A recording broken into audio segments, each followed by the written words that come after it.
Hello, this is One Mana Left, and today I have finally swapped to the Lightning Res stacking setup with Choir of the Storm. We got a data mine on this item before the league even came out. It looked pretty broken immediately, and I kind of knew from the start that this was going to be my endgame POB. It is using a mod that gives you increased percent mana equal to half your overcap Lightning Res, and I've kind of progressed through the character through Mjolnir and kept everything the same up until this point, with the plan to do like a big gear swap in order to switch over to this. And I ended up doing kind of a halfway swap where I didn't end up going to like the full tree with like, 6 cluster jewels.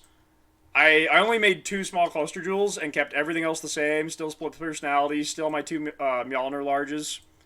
Everything else the same, dropped the Lethal Pride because I'm not strength scaling anymore. And it went pretty well. I mean, I gained like 3k energy shield and like 4k mana from the swap.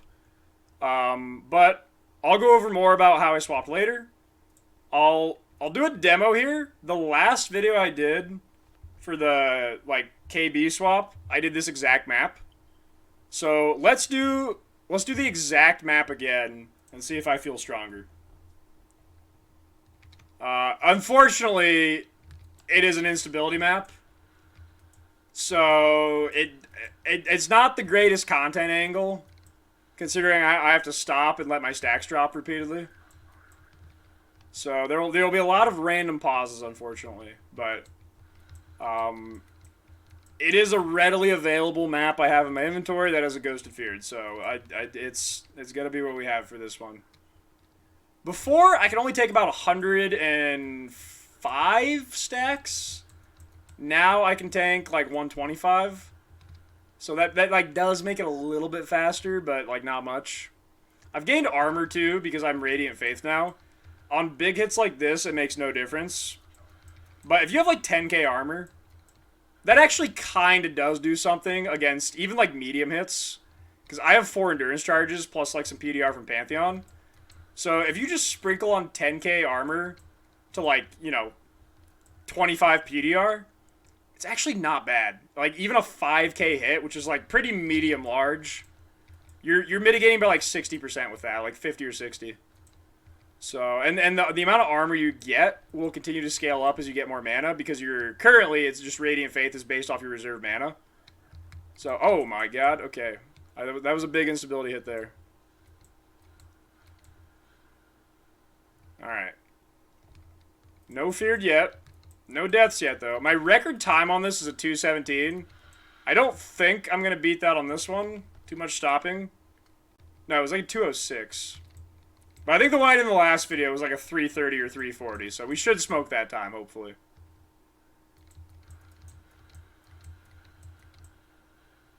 Just a few more random... Okay, the way you get the record time on these, by the way, random valdos tip, the fastest way to do these maps is to not actually tank the instability. It's to just rush to the end of the map and kill everything and never drop stacks. And get to 500 stacks, which is the maximum. And just keep going. And keep going. And then clear the entire map in one go, completely ignoring instability. And then you just die at the end, and then portal back in. So that is the actual fast way to do instability maps, but we're trying to dodge Lamaus for the video, so I'm trying to not die.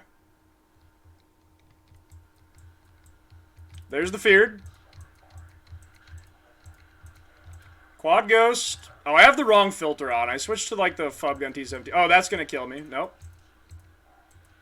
Alright, Feared down and map done. Look at that, 245. Okay, I mean... We're fixing stuff right now, but... For the Jugular, I don't even know if that's good. We'll find out later. But... My tankiness has gone up a lot because... Well, I did gain 3k energy shield, but, I'm 90 max all res now. So I'm not... Before I was 76, 84, 84. Or 76, 85, 85. 90 max all is a big deal. Like I said, I gained some armor. This is going to scale up to like 12 or 13k later. A little bit of tankiness on like T17 and even some Delve content. Especially on a lot of content like Delve where like 25% of the damage is Fizz. So it's not a big Fizz hit like a Shaper Slam or something, but it's like... It's still doing a significant chunk to you if you have 0 PDR, so getting like 10k armor to cover that 25% Fizz portion of the hit does matter. And I don't take chaos damage, so, you know, that's a big deal to up those two tankiness. But, okay. What have I changed here? I did link a POB that had, I'll link 4 POBs in this video. The POB link I had a influenced Crusader ring with no Lake of Calandra and then a Bound by Destiny. That is still a fine option, but I ended up going for a different swap because I wanted to have the least possible changes involved in this swap, so I didn't want to go for like 6 cluster jewels. I went for a Misted Helical with 3 mods. Int, Lightning Res, and All Res. And then 2 mods that don't really do anything. The lose 130 on kills times 2, so it's 260, but that's like 1.3% mana lost on kill. I have like 6% gain on kill, so it just doesn't matter. And then I craft added chaos because if it rolls positive, then yay, you do slightly more chaos damage. But since I'm CI, the negative damage doesn't do anything to me. And this took me 8 attempts. I did 9 total. I did 1 extra because I bought an extra helical ring. So I went 1 for 9 total. This is about... It's about a 1 in 9. It's technically a 1 in 10 if you only get 3 mod outcomes. But because there's about a 6% chance for a 4 positive, which I received 1 of and lost the 40% roll afterwards, and there's about a 1.5% chance to roll a 5 positive, it makes the total weight about a 1 in 9. So I went exactly average on that. But the nice thing about this is this ring has 210 lightning resistance, which if you Calanders touch it, is 420% lightning resistance. That's enough to just carry the swap on its own. The other nice thing is you're going Melding of the Flesh, and you're basically switching all your single res everywhere to lightning res. So with Melding, you get minus 70 all res wherever it is. And, you know, it's... Where is this thing? You get minus 70 all res. I like the Misted Ring. Like I said, you can do this with just a Crusader helical. I like the Misted Ring though because the all res in that quantity kind of does carry this. It's part of what lets you just ignore all cold and fire res, and I still have enough to be like well over here. Because I'm doing an all res flask with bismuth. I have a suffix with all res roll, and then I have that ring. That's my only source of cold and fire res, and it's enough that it's all I need. I do have 889 lightning res though. This seems like a big number. Obviously, let's go to the choir. My next upgrade I'm gonna do tonight, I'll probably get to like 1100, and my swap after that, I'll probably be like 1400. So that's like 700% increased mana. I'll just keep taking out points of percent mana on the tree and adding more cluster jewels. But it's not actually that bad to swap over. So what I'm going to do is I keep my current, like, this is the same start of the tree as Mjolnir. I switched it to the right side KB tree. I've kept everything the same there, and I have just 2 clusters. And I'm going to pivot it into this tree, which is going to be, like, you know, either some 3 passive voices or some like, rare larges still. With just like some settle smalls. Although these are pretty good. These are nears, but I'm gonna show you actually like a pretty easy way to craft these. It's really OP. The way you craft these is you fracture int, which is how I did it. I did these. This is the most expensive part. Okay, getting this costs about 20 divines. Fracture orbs like 3 div right now. They're not too bad in price. I was paying like 2.8 last night. You have to alt spam for int. You really only want the int, so it's just a straight 1 and 4. Divine it to 14 first. That kind of matters. So you're gonna sink like 20 div into these. No, like 25, because it's like 3 div to hit the ints, and then like 3 div for the fracture, and then it's a 1 and 4. The bases are basically free right now. I don't know if that'll change. I doubt it. They're really common. So okay, you're spending 25 div on this. I crafted 2 larges or 2 smalls. I crafted 2 of these with 8 or 9 divines. It was 44k red juice, about 30 exalted orbs, and about 30 scour orbs. For 2, not each, for 2. The reason you do it this way, int alone is the rarest mod. You don't need T1 mana, you can settle. If you have a lightning small cluster jewel, and you put it in the harvest bench, and you reforge fire, there's only one modifier it can roll, and that's fire res. And if you hit a jewel that has fractured 14 in it, decent fire res, and 35 effect, and then like basically any tier of flat mana, you then just re-roll the lightning res, the fire res to lightning res, and it's done. So, because this uses 50 red juice, which is, by the way, one divine buys you 11,000 red juice. That's it. You get 220 rerolls per divine. So the actual crafting of these is basically free. You're only spending money on the base, and then you will hit fire res every single time, guaranteed. And then when you finish with a jewel like this, the only thing left you can do is you can Foulborn Exalt, and then you switch it to lightning. So I could come over here, I could buy a Foulborn Exalt, and try to hit mana, right? See if I can hit it here. These are going up in price. Normally you don't even need to Foulborn, but just for the memes of the video, I'll see if I can hit mana. I didn't hit mana, but that would have been really funny. But like, let's say I hit like 6 mana there. It's done. I switch the fire to lightning. I get a I can go back and forth to hit 11 because it's 10 to 11, and then the jewel's done. Okay. You can be varying degrees of picky here. Like I'll probably miss this annul, and then I'll be back to square one. But like, it doesn't take that much effort to get attempts like that. You're just going for like 35 effect, and then you're just like annul exalting until you hit like the right combo. Not that bad. I wouldn't recommend crafting like 6 of these in one sitting. It's a little bit annoying. The fracturing's more annoying, but try to save your sanity and craft like 1 or 2 at a time each sitting. Don't do it all in one sitting. But that's how you craft clusters. The last thing to go over is pretty much these 2 items. So, well, 3. The first thing you need is you need the mirror chest. You're no longer hybrid stacking with Shaper's Touch. You're no longer scaling strength. That's why everything's int only. I went from 1200 int to 163. The way we get crit now is because I have so much lightning res. In this case, I'm doing the mirror chest. It's the grasping mail mod. I have 100% crit just from this one item. I'm 100% crit chance. I take the chest off, I'm at 30 because of power charges from Hierophant.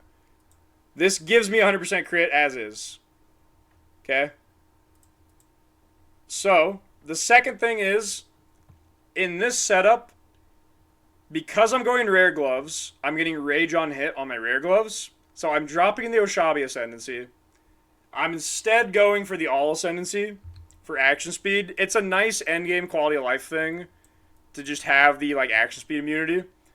But since you no longer need the rage on hit, it's kind of wide open to go for all, which is kind of the ultimate endgame for any build that doesn't need anything else because Unstoppable is amazing. And the thing is, when you do that, you no longer need chill immune, but if you crafted the boots the same way, this part's really easy. Because if you crafted these boots, like I think I went over this in the last video, where you're doing the 3-socket resonator of Hollow, Fundamental, Sanctified on a fractured mana pair of boots. The nice thing is, since you have the fractured prefix, if you hit triple suffix, and then you finish on Veiled Chaos, Bristle Matron, which you can't brick because you can always Eldritch Annul. It's easy to swap this. You no longer need the Chill Immune, and you no longer need the Freeze Immune, because you're unstoppable. Now, you can it's very cheap. It's on average like 3 Bristle Matrons and 3 Veiled Chaos, so like 2.5 Divines. No, 2 Divines. You can switch to the movement speed if you haven't been hit recently.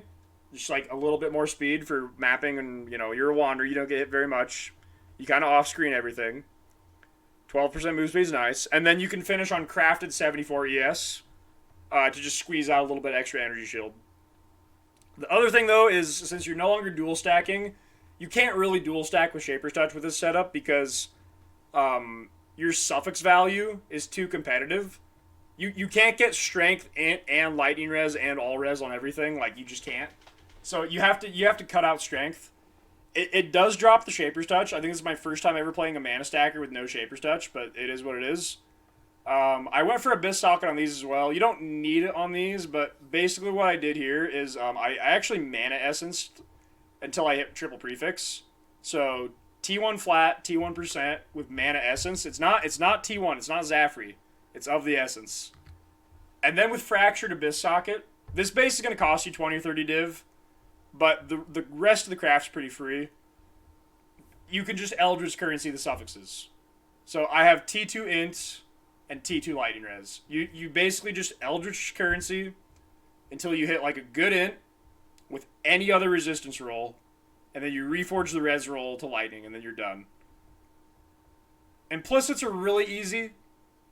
I go for 2 rage on hit, which needs level 5. So I basically just like go greater or grand until you get rage on hit. Throw on some exceptional Ickers, and then conflict orbit to tier 5. Get 2 rage on hit. The Eldritch or the Eater implicit on this, it's up to you. You could do damage per int. You could do suppress. Something I'm doing here with my boots and gloves, though, is I'm fixing Trinity. I have added Trinity back in, and I do have a really easy time right now keeping Trinity. The reason for this is, let's look at my wands here, okay? I have 102 fire. I have 92 cold. Let's take a notepad out here, all right? I have 102 fire, 92 cold, and then my lightning is the lowest. It's 44, 44, so it's 88 lightning, right? One of the problems with Trinity is on content that has a lot of res, your highest hit is oftentimes physical if the monster has res. You do get around this by going res invert, though, so that fixes that. So you need to have the res invert if you go Trinity. But there's a convert mod here. It's not gain as extra, it's just convert. So the 15 convert puts my cold up to 107. Because I picked tier 2. You can pick tier 1, which is 10%. Tier 2, which is 15. 3 is 20. It's just 5 every increment. And so you can shift that. You need to get these numbers within about 5% of each other to get overlap with just the natural range of the wands. And then your boot implicit is gain as extra. So I did 5 as extra fire, which puts this to 107. And you don't need to line it up this way. You just need to have 2 that overlap. But I kind of deliberately picked cold and fire here because I kind of want my lightning to be the lowest. Because I have 1 storm drinker and 1 scintillating, so I have 12 lightning pen. You also, if you are running sigil, I'm not anymore, but if you are running sigil, you get a little bit of flat from that. And then you have Arcane Cloak, which gives you a little bit of flat. It's not a very big amount of flat right now because most of my mana is reserved. And a lot of flat comes from the clustering mod. So I actually currently, with Arcane Cloak up, it's equivalent to like 110. So I actually still have like triple overlap with Cloak up.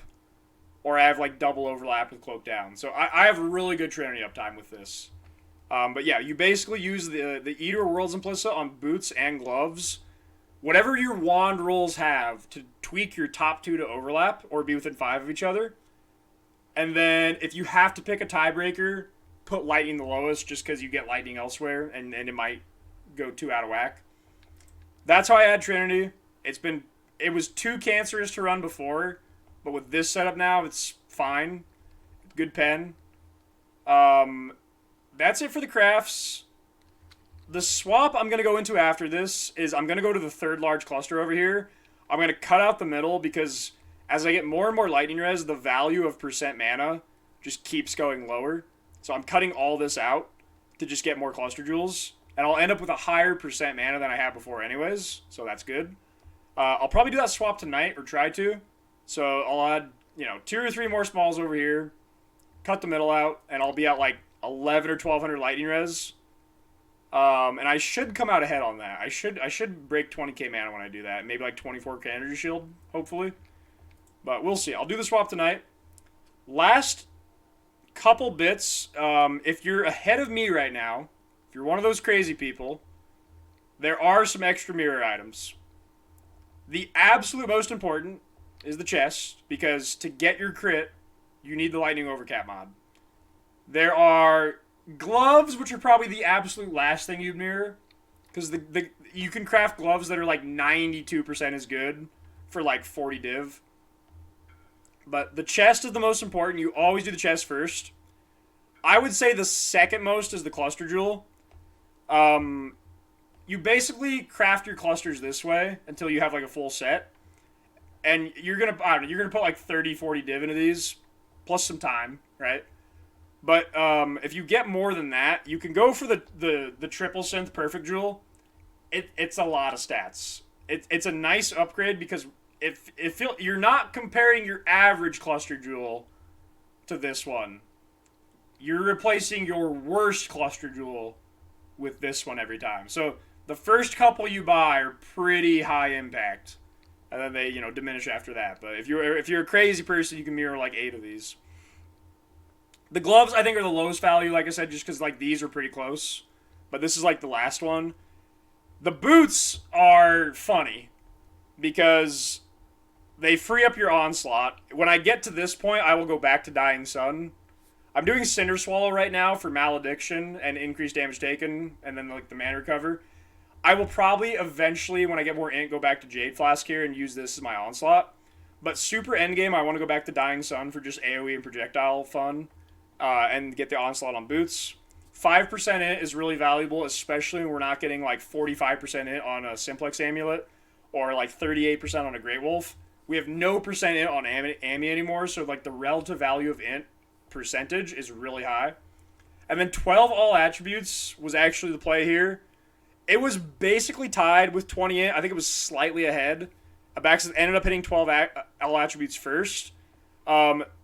The build is a little bit starved. You can see right now I'm actually having to run low-level Sniper's Mark, and I barely have enough strength.